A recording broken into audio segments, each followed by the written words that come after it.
Hello, Sula here from MistyHilltops.com. Thanks for stopping by.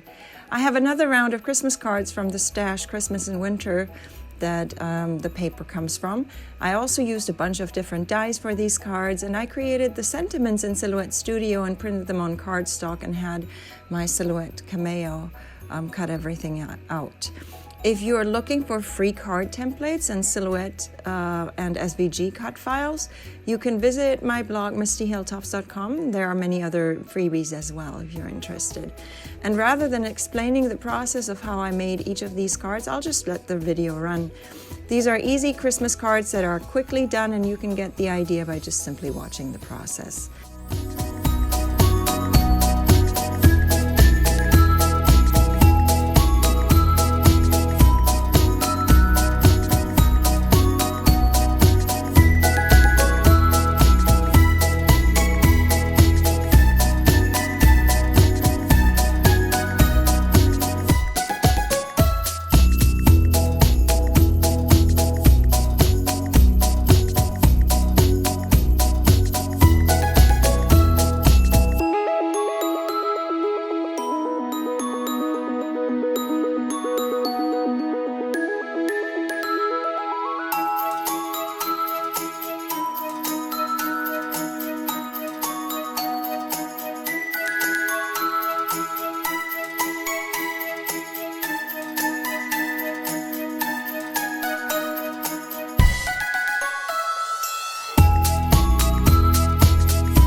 this is it for today. Thanks for watching. I hope you enjoyed this video. Give it a thumbs up if you did. Consider subscribing, and I hope you have a great day. Bye.